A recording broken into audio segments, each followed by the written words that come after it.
Welcome to my weekly service. Let's get these things straight.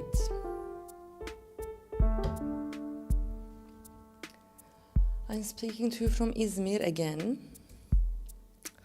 And I don't know if it is because of the full moon, but I feel super tense and, not particularly enjoying myself today. But I'm gonna, we are here as every week to do the show. Hi, Daniela. Welcome. Good to see you here.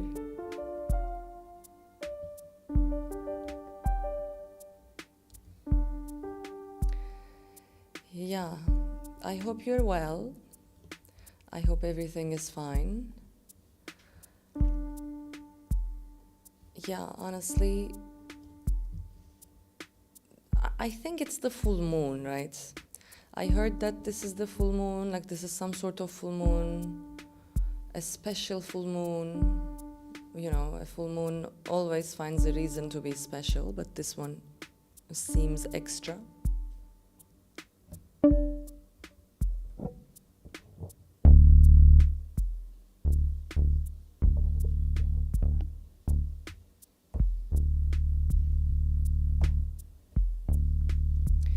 Yeah.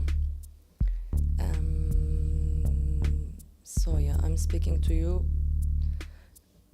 from Izmir tonight, and I have a few things to say. I'm gonna be talking about ghosts, as I said. Where do ghosts linger? I know that a lot of us are adults and we don't believe in many of the things that adult life tells us not to believe.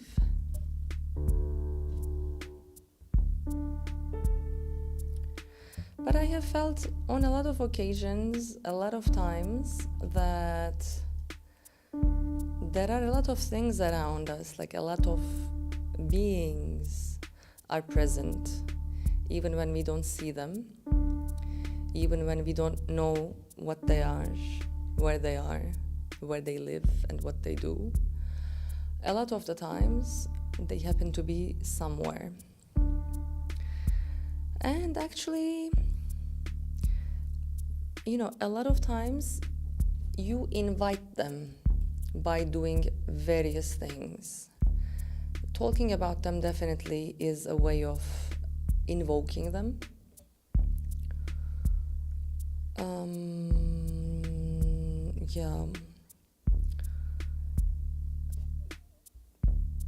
Some say that there are special methods, like actual real methodologies to invoke ghosts, but I'm not sure if you actually need a proper methodology to invoke any ghosts. They seem like, it seems like they are readily available. They want to appear when you give them the slightest opening.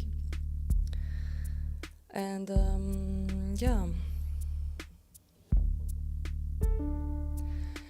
talking about them definitely does this.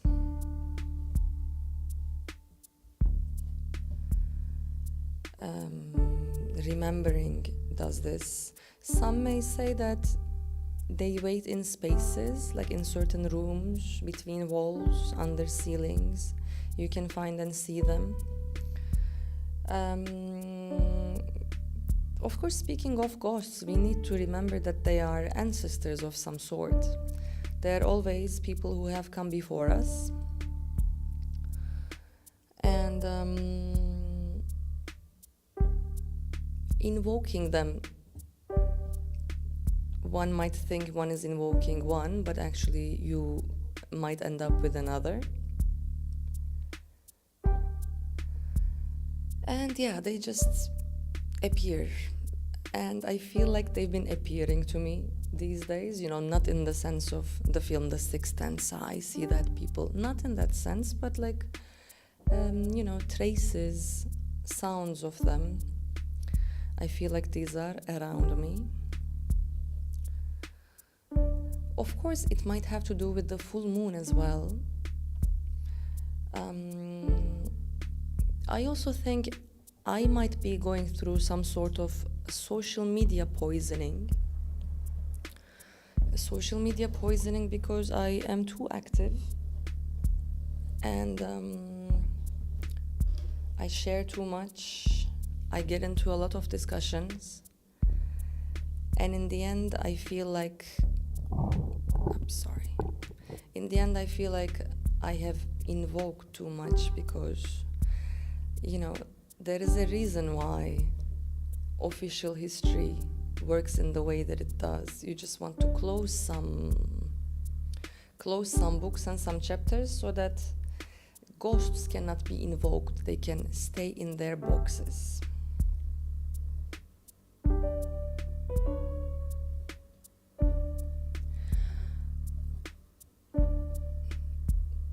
I have narrated before that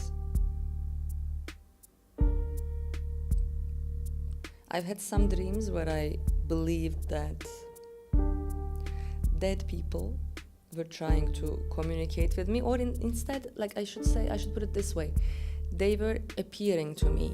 Not that they were necessarily dead people, but it was more like I was traveling in time and I was going to places and times that I do not normally live in. And one of these instances was the shoreline of Izmir, where a great fire is known to have happened,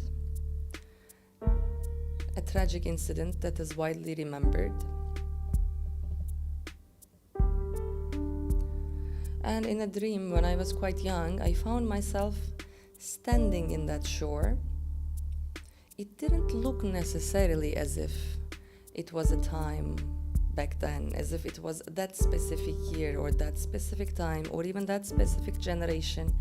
But the experience felt very similar, and the feeling of helplessness.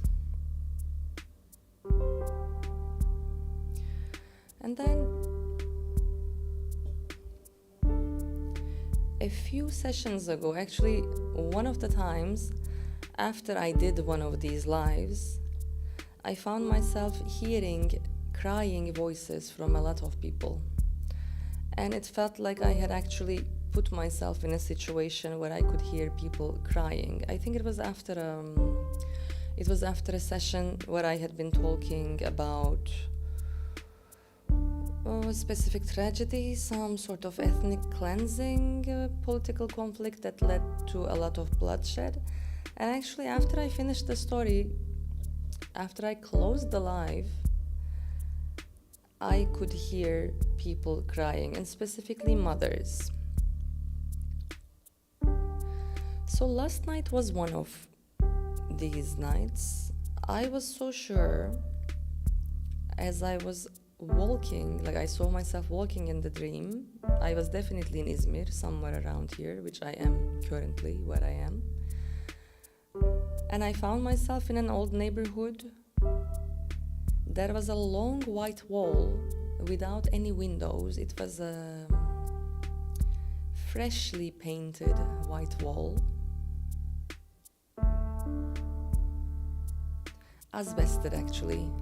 And now as I narrate it, I noticed that asbesto means that which has not died out. But anyway, so there was this long white wall, and I was walking by the side of it, and it felt like it wouldn't end, and I don't know where it ended.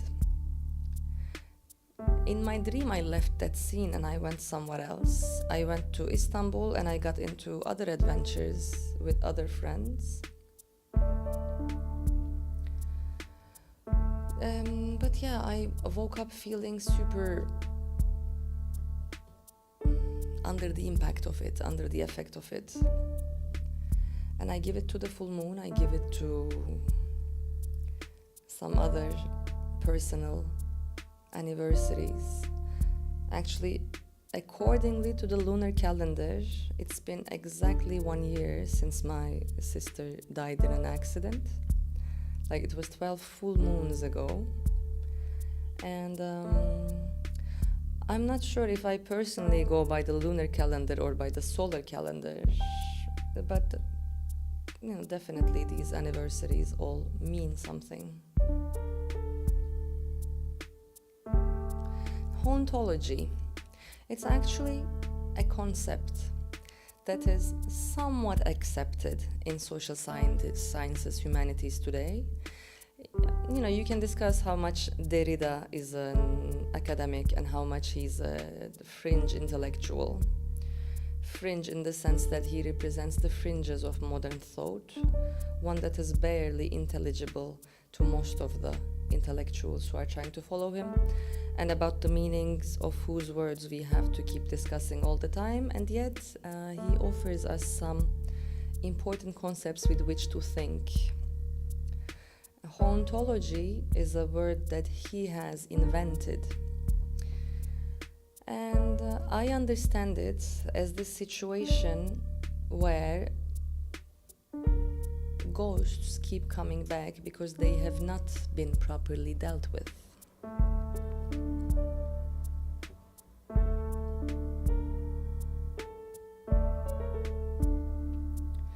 At this point, I would like to sing you a song. Today I will sing some Izmir songs, Mirni songs, and they will all be in Greek. Because it so happens that I know many more Greek songs from Izmir than I know Turkish songs, even though there are some nice ones, they're not readily available to me. While the Greek songs, I have listened to them repeatedly and I remember very well how they work. So now we're gonna go with one from Glikeria. Πήγα σε μάγισσες. I went to sorcerers. I went to witches. I went to witches to find out where you spent the night, and I found out that you had put yourself in close relations with some women who bring trouble, and they want to get rid of me, and all of this I saw in the coffee cup.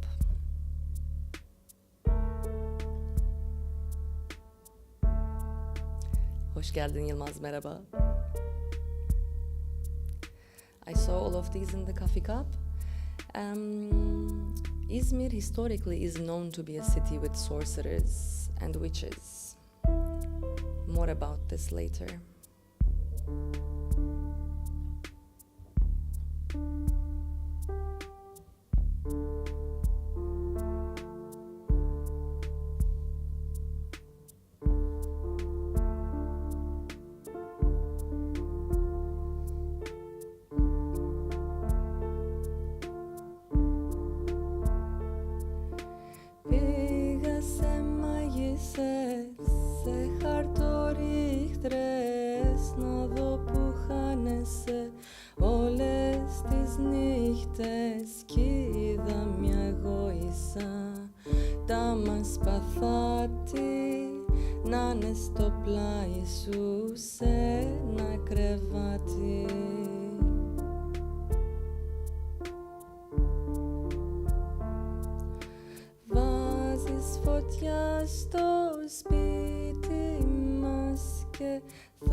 I like this continuity in tradition, Everyone asks cards about what men are doing. I've noticed recently that as a species, men find it hard to have conversations that are conflictual, or that might have emotions that are disturbing. I actually read a piece of news today that said that a lot of women are being ghosted by their longtime boyfriends, like when it's time to break up. And these people have been together for a lot of years, you know. It's not a relationship for a few months. We are talking about men that you are together with for many years, but you, for some reason, haven't chosen to make it legal and you haven't gotten married. And when it is time to separate, when you're trying to split the bills, you know, split the houses, the bank accounts, or whatever, a lot of women are ghosted in this process. Like they need a signature from their ex-partner for things to continue, for the procedures to complete, for the papers to get in order, and the men are that they cannot be located, they cannot be found, they won't return to calls or to messages. And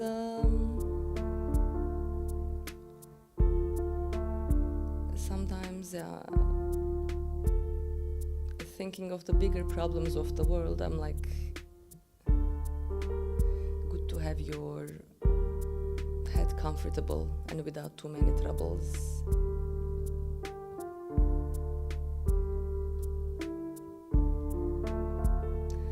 So the woman in this song also, instead of asking her husband what the fuck is going on, she has to go to card readers and fortune tellers and sorcerers because the man won't say it.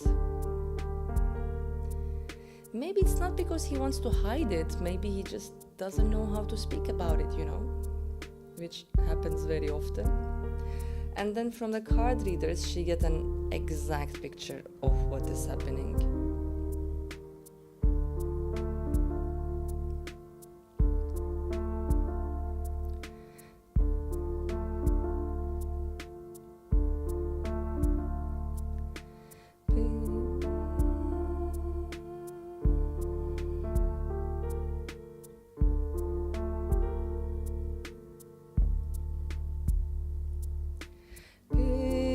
Σε μάγισσες, σε καφετζούδες και μου πανέπλεξες με πελαλούδες κι είδα τη γόησα μες στο φλιτζάνι, ναι θέλει μάτια μου να με ξεκάνει.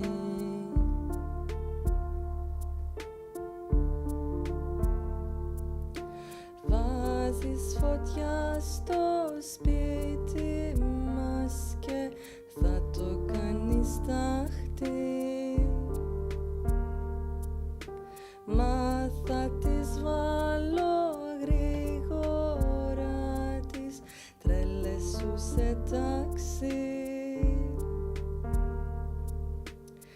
Πήγα σε μάγισσες, σε καφετζούδες να δω που χάνεσαι όλες τις νύχτες.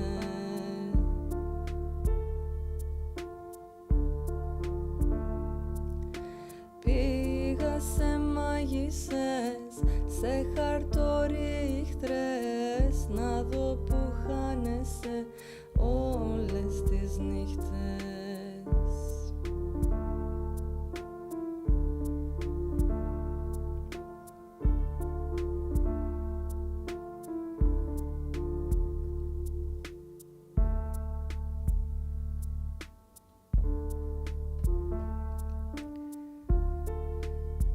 It was a big question, like how me, and before myself, my sister got our, let's say, talent or gift to talk to invisible beings. A lot more than me, it was my sister's gift and talent, because, you know, I was a very mathematically minded person, analytical, and for a long time in life, I focused on things that were visible and measurable and falsifiable, to put it in that way. But my sister, who is not in this world anymore, she always had a talent for seeing the invisible and, talking to the untalkable. She had all these ghost friends from a very young age onwards. I didn't have those things, but there came a moment in life when I could not deny anymore that there was a realm beyond the one that is immediately recognizable and measurable and calculable and falsifiable. And I also started delving with it. Now for hauntology, to make this in the way that Derrida makes it, you don't really have to have this gift, the gift of clairvoyance or whatever. But if you have it, of course, it can help, because then you can kind of locate where the ghosts are and which ones are the ghosts that you're dealing with. Yes, let's see.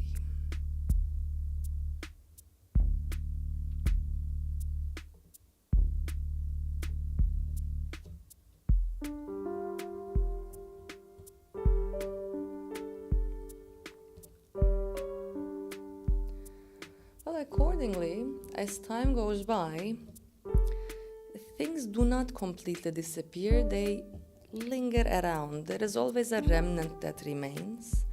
And in any case, even in proper death, even when we are actually talking about people who die, societies have intricate measures to make sure that the dead stay in the realm of the dead. Like, you cannot just expect people to go to the realm of the dead because it seems to you that they died. It is a passage which needs help from others to be completed. So all societies all the time have created lots of rituals around death, and these rituals are sometimes contradictory. For instance, I know that in the Mexican tradition, which we have learned after my sister and because of her, I know that in the Mexican tradition it's more like the dead can appear to you in dreams and during your sleep, and it is normal that they do, like you can communicate with them in dreams. Whereas I have seen that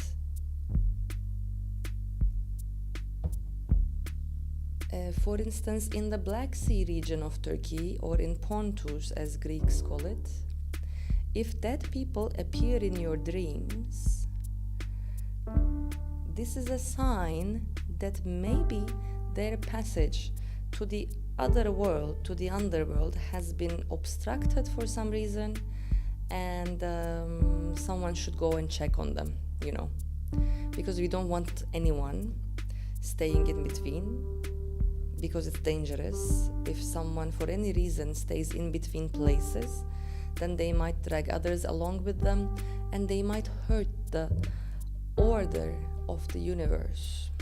The order of the universe wants things to be cleanly and clearly separated. So if there is any in-betweenness, the society has to take care of it. They need to go and bury the dead. Now, apparently, the Mexican tradition and the Pontiac tradition are contradictory. But I think in the end, it does not really matter if one follows one tradition or the other, because what is important is consistency. There are many different ways to cook food, even with the same ingredients. It's important to use them in the right combination, in the right way. Therefore, regardless of what measures, what rituals a society uses, it is important that it keeps using them. And if death cannot be dealt with properly, then the ghosts will keep coming back. Now, when we look at our own past, living in the ex-Ottoman lands as we do, lands that were quite diverse, and a lot of people from different cultures lived together, and then for different reasons and different calculations, they started killing each other. A lot of people lost their lives, and they lost, communities disappeared massively. The work relating to their death has not been carried out. Especially when you look at the Christians in post-Ottoman lands and ex-Ottoman lands, such as those from the land where I'm living now, because,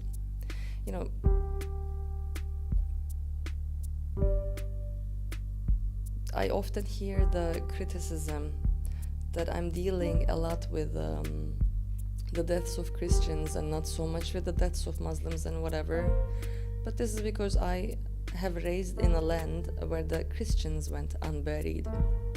If I had grown up in the Balkans, I would be dealing with Muslim ghosts most likely. But in Izmir here we have Christian ghosts.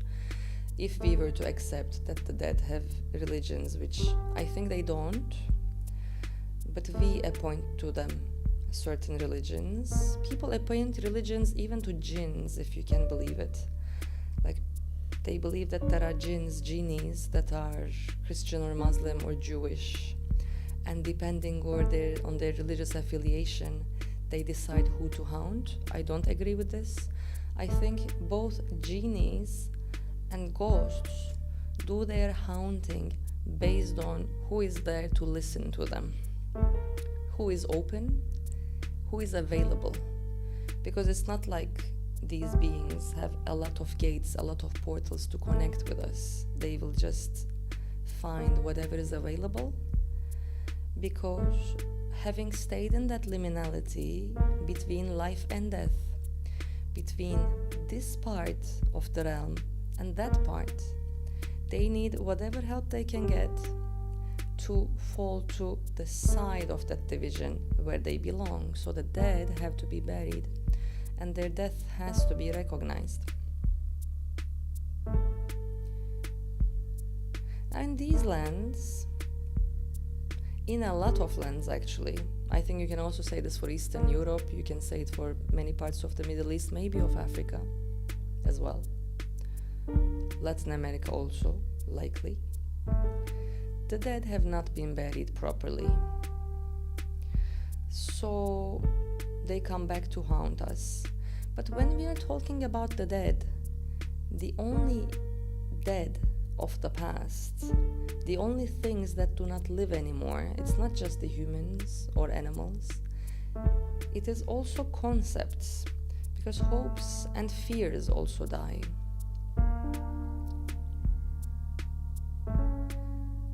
While they are alive, while they're functioning and active, they create impacts. They lead to certain reactions through their existence. Ideas are alive, concepts are alive. They grow, they change, they get old. And they also come back to haunt us if we do not bury them properly. This is what is meant by hauntology.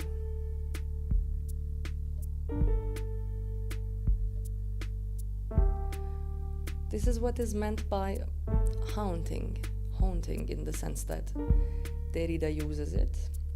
Zizek also talks about it.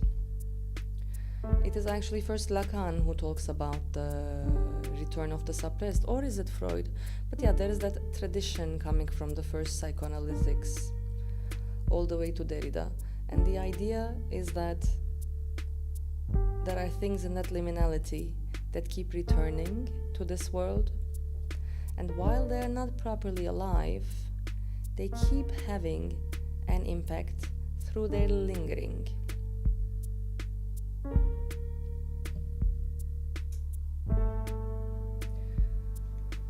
I think this is what is happening.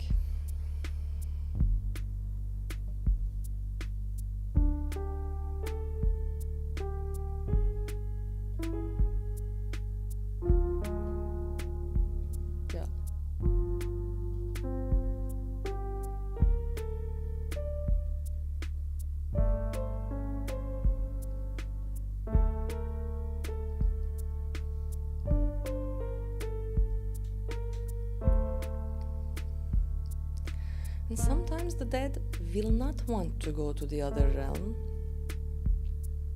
They will want to come back from the other realm.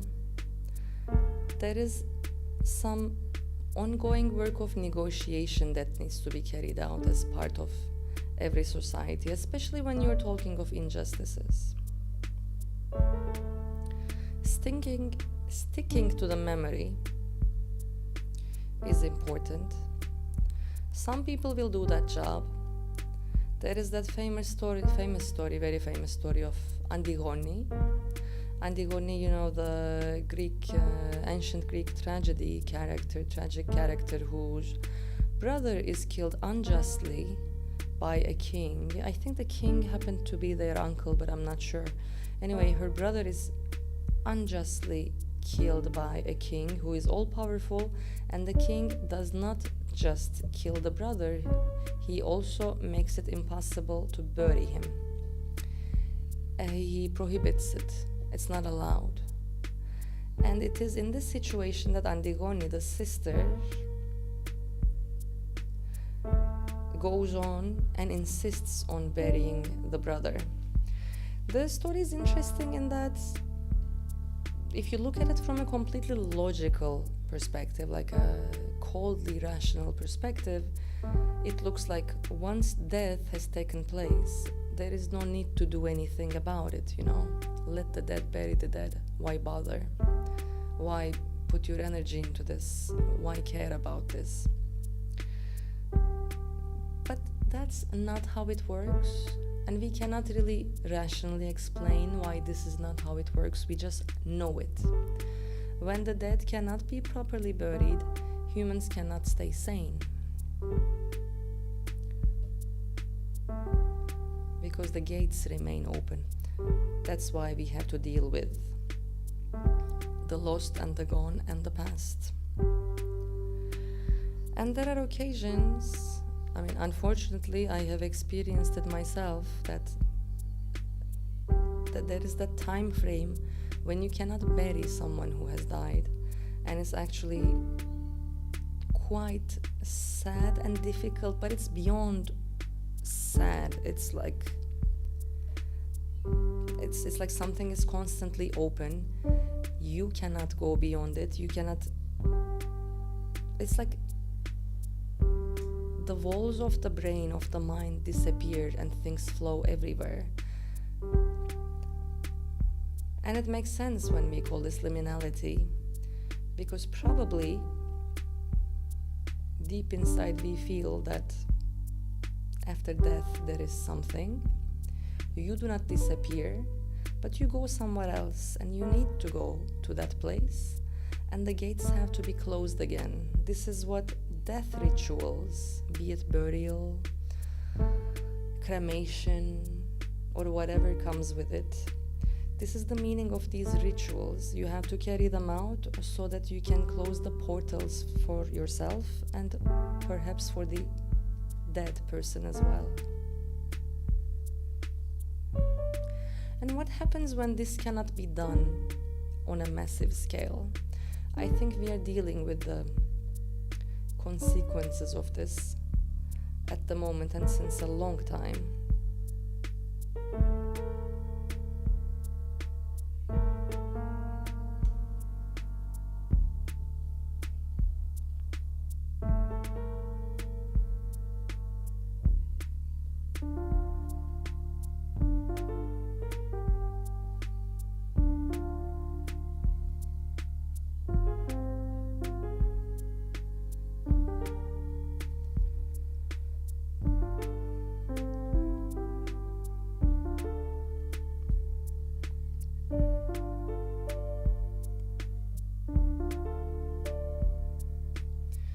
The song I will sing now does not have a direct connotation about the subject, but I like it. It says it's none of your business where I'm from,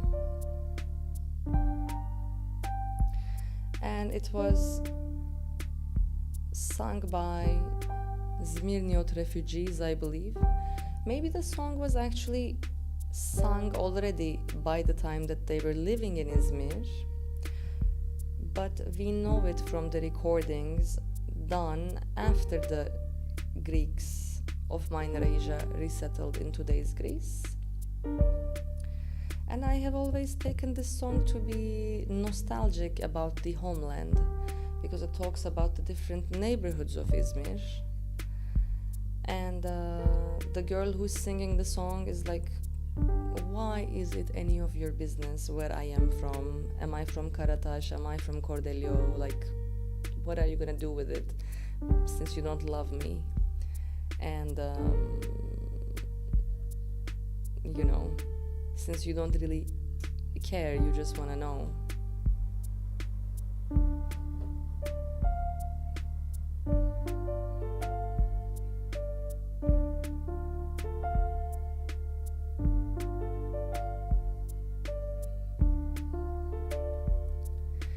Τι σεμέλιες ενάνε από που είμαι εγώ. Τι σεμέλιες ενάνε από που είμαι εγώ. Απ' το καρατάσι φως μου ή απ' το κορδελιό. Απ' το καρατάσι φως μου ή απ' το κορδελιό. Τι σεμέλιες ενάνε κι όλο με ρωτάς. Από ποιο χωριό είμαι εγώ αφού δεν μ' αγαπάς.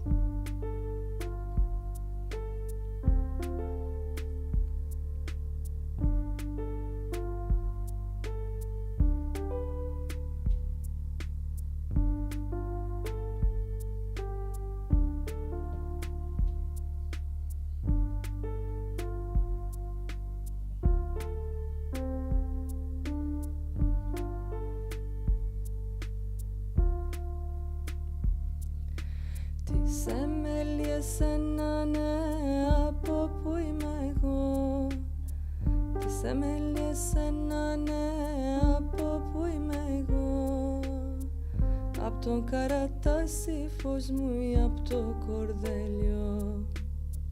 Απ' το καρατάσι φως μου ή απ' το κορδελιό. Τι σεμέλιες ενάνε κι όλο με ρωτάς. Από ποιο χώριο είμαι εγώ αφού δεν μ' αγαπάς.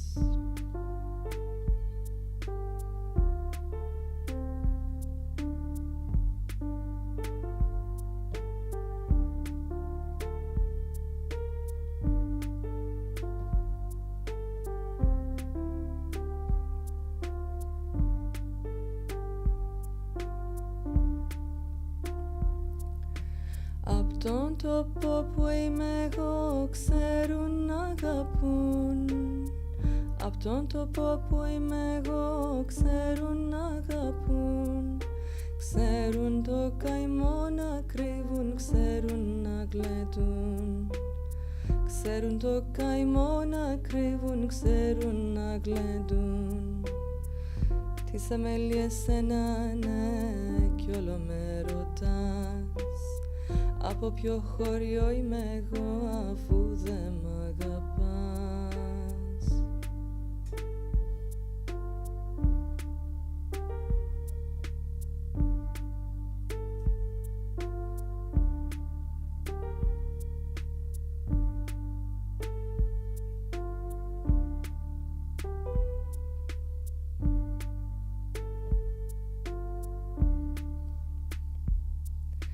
Τι σεμέλιες ενάνε όλο με ρωτάς.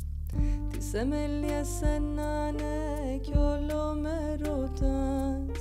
Αφού δε με λυπάσαι κόσμου και με τυραννάς. Αφού δε με λυπάσαι κόσμου και με τυραννάς. Τι σεμέλιες ενάνε κι όλο με ρωτάς.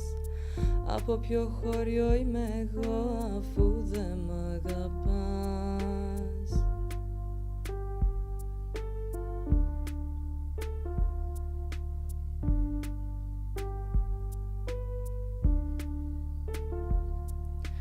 Απ' τη Σμύρνη έρχομαι να βρω παρηγοριά.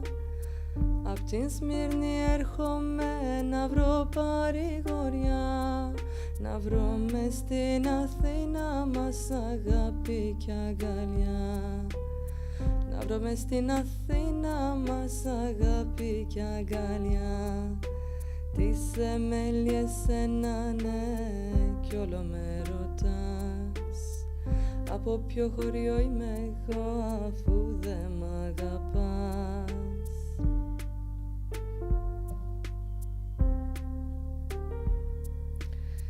Yes, actually, if it is not a verse that has been added afterwards, the song actually says, I've come from Izmir to find some consolation in Athens.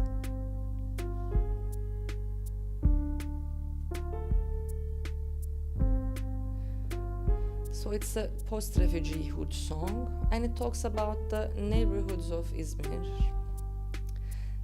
And it is sung by a woman who is complaining to a man, saying that he doesn't love her, so why ask all of these questions?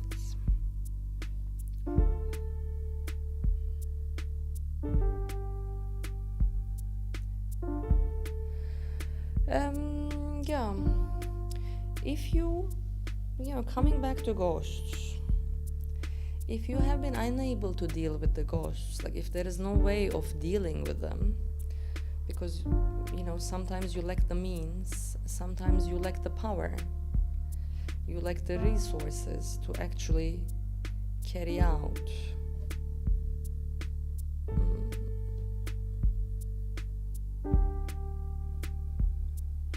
the death rituals that need to be carried out for the dead to safely and comfortably complete their passage, then what you can do is to distract.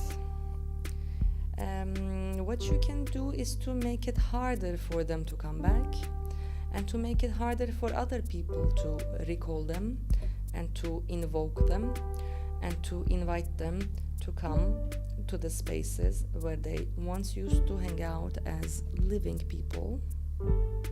Excuse me.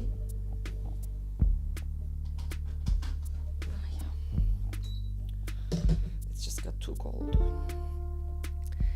And to make it more difficult for them to come back, and therefore to reduce the possibility with which you will be haunted, what you can do is to destroy the spaces where they recognize. Another is to change the toponymies, the toponymical words, to call places with other names so that they cannot recognize where to go and what to do. Another, I don't know, there can be many others, but these two are the ones that I think we see most often, especially in Turkey. Like Izmir is a place where the dead were not dealt with at all, not in the sense of actual human beings, but also in the sense of a huge culture, a world. And here I'm not only talking about the Greek culture, it was a culture of the Eastern Mediterranean, this 19th century Eastern Mediterranean port city that was flourishing with goods and money and production, fruit trees, cotton, rich harvests, wine, olives, whatever you can think of, and all of these things being sold from here through the ports to the whole world. So many men of commerce, so many workers of different trades, so many people living off of this economy and who are living in this city. What was destroyed in the Greek-Turkish War of 1919-1922 was this whole world. It was not just the Greek population of Izmir or the culture or the way of living. It was the whole city that was destroyed. And of course, the newly founded Turkish Republic wanted the benefits of the once rich Izmir, the port trade, the goods, the production. They wanted these things, but they did not want the memory, because the destroyed city was multicultural. It was by definition, by existence, multicultural. You know, like Beirut, like Alexandria, like how once Thessaloniki was, how Istanbul was once, how Odessa also once was, how all port cities used to be. But they did not want it this time. They wanted the city to be Turkish, only Turkish. Actually, Izmir had to be more Turkish than an average city because it was not Turkish at all. After the Greek-Turkish War ended and the population of Turkey homogenized and became 98% Muslim. This meant that Muslims from around the world came and settled here. I mean, around the world, around the region. A lot of Muslims from the Balkans came. Like just the other day, I was talking to people who have origins in Libya and in Croatia, who are residents of this city since a few generations. So the city took Muslim refugees and migrants. I'm not sure if all of them had to run away, but some of them chose to. And they came and settled here, such that in 1934, 35% of the city's population had been born outside of Turkey. Considering that since 1924, large population movements had stopped occurring, this is a very large proportion. That by 1934, 35% of the people living here had been born outside of the country that was then called Turkey. So most of these people also did not speak Turkish. They just happened to come here because their religious identity did not allow them to live in their former countries, just like other people had to live here because their religious identity did not allow them to keep living here. And then what happened was another kind of reality had to be built for this place. Most of the destruction had been done by the war, so they did not have to do a lot. But there was one thing that they had to do. They needed to change the place names. Like spaces, yes, they did not reconstruct things in the same way. Some neighborhoods were never reconstructed. Parks were built in their place. But the neighborhoods that remained, the streets that remained, did not have the same names anymore. And this was to make sure that the ghosts could not come back. That they could not be invoked.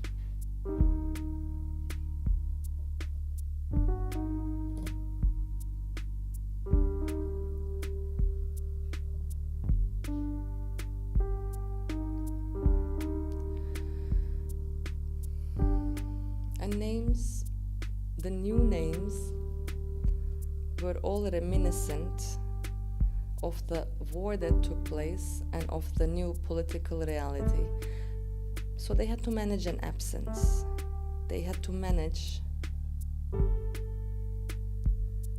the gap left behind. And they need to build around it. They needed to, and that's what they did. But some strange thing, some funny thing about the history of street names in Izmir is that since they were all politically determined around in the 1920s and in the 1930s, when Turkey was politically quite close to the Soviet Union, and a certain group of political elites was in power.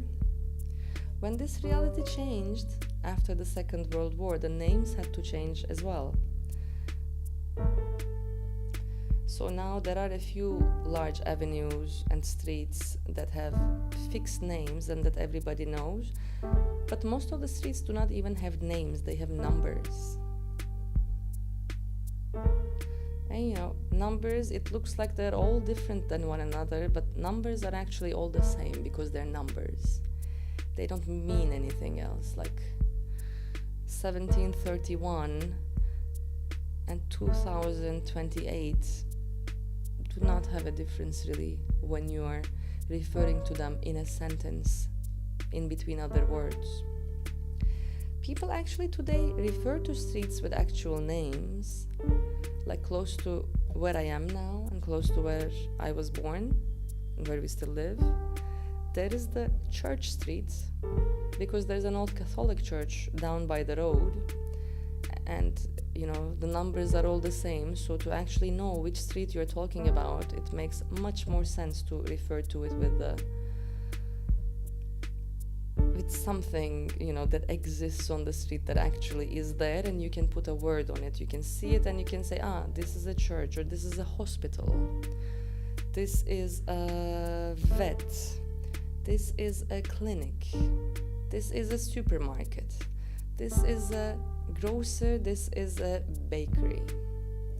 So people do this most of the time, but these names do not make it to the official registrars because a decision has been made a long time ago and they're still sticking to it.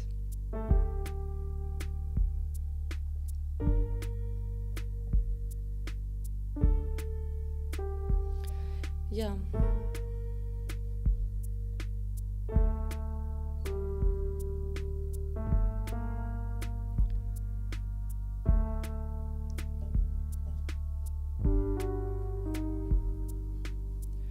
But the dead keep coming back. They find ways because we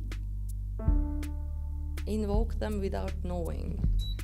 And if they actually, if they're looking for a way, they will find it. So I feel like that is what is happening to me recently, because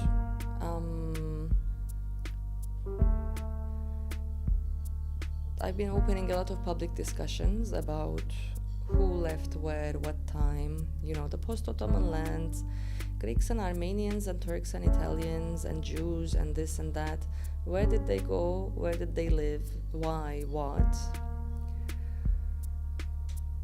And people have been talking to me. They have been reacting, sometimes nicely, sometimes not so nicely. But nice or not, in everything that they say,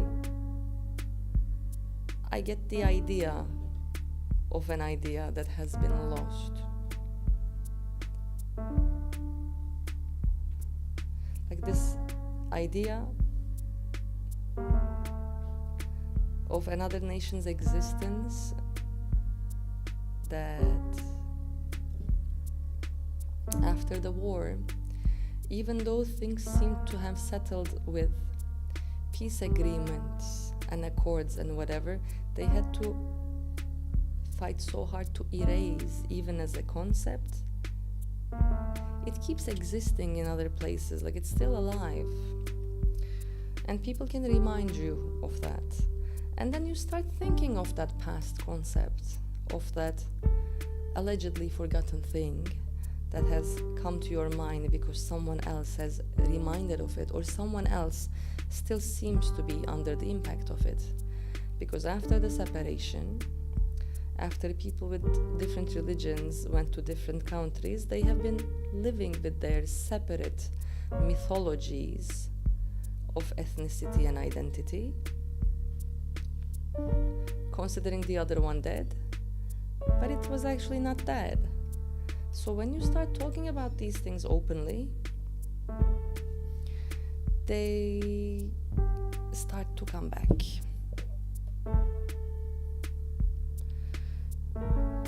This is why I found myself under impact lately. I will ask my friends who know about these issues how to deal with ghosts and how to deal with ancestors that you have unnecessarily invoked. Like, what do you do with them to make sure that they don't stay on the wrong side of the division? What are the rituals that we need? What can we do? What should we do to put things in an order so that we can live in some sanity and things look normal and ghosts don't keep coming back? Because, there's a point in the passing of time. Old people and old ideas die so that the new ones can live and survive and can exist and can populate and can use the sources that the world has to offer them. If the old ones do not disappear, if they do not go where they have to go, then we will stay in the same loop, returning in it again and again. And it's not the best scenario. So we need to carry out whatever rituals these are to put things in place.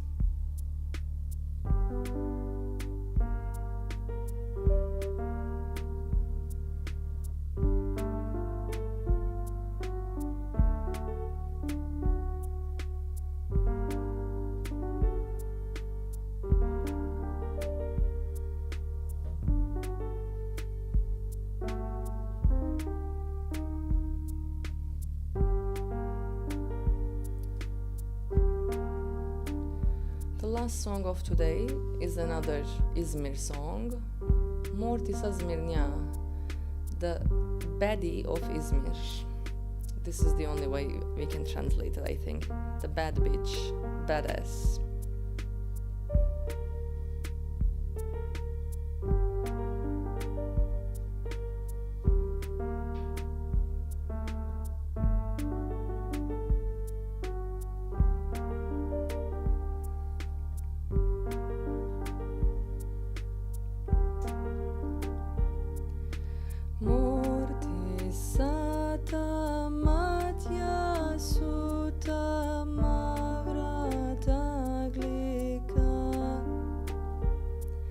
Sto sevdatus merik sanke ljono mystika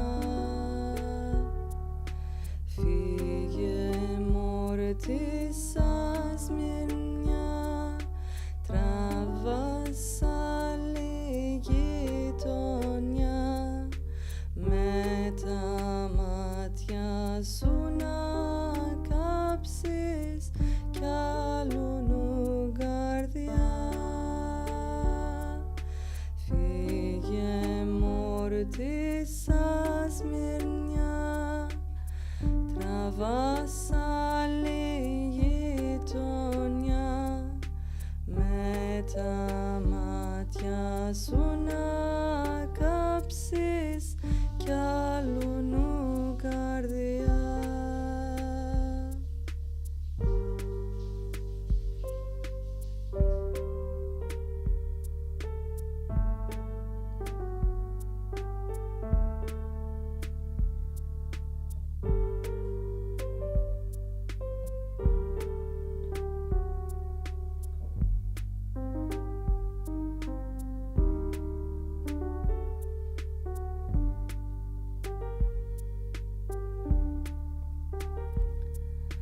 Tetja matja mortis ana navune fotja Nakiton babesika devrika puthena Fige mortis asmirnja Travasa ligitonja Metamatja suna kapsis Kalunu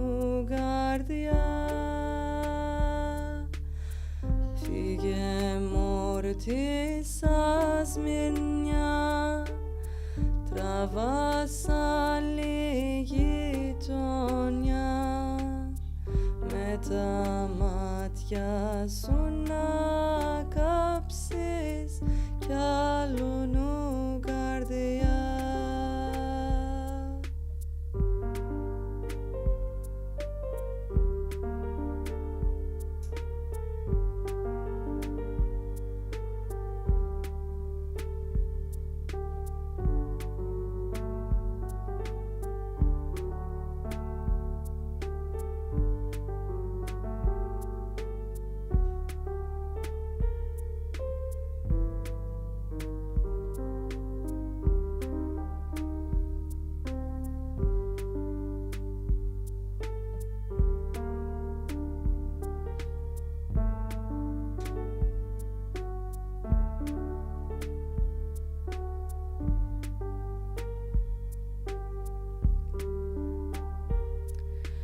Δε φοβάμαι τίποτα σε τούτο το ντουνιά, μόναχα τα μάτια σου βρε μόρτι σαν σμυρνιά. Φύγε μόρτι σαν σμυρνιά, τραβάς άλλη γειτονιά με τα μάτια σου να κάψεις κι άλλουνου καρδιά. Φύγε μόρτι σαν σμυρνιά, τραβάς άλλη γειτονιά με τα μάτια σου να κάψεις κι άλλουνου καρδιά.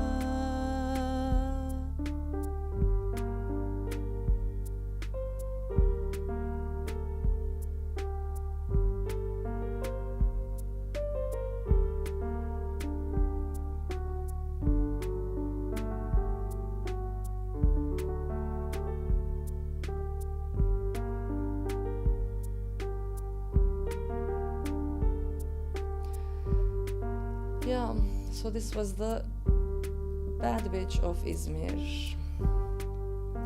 I now noticed that I've been having terrible internet all along. Sorry for this, and hoping to have better connection next week when I'll be joining you from a different place. Good to see you. Hope you are well. Hope you are not very badly affected by the horrible heat. And see you next week.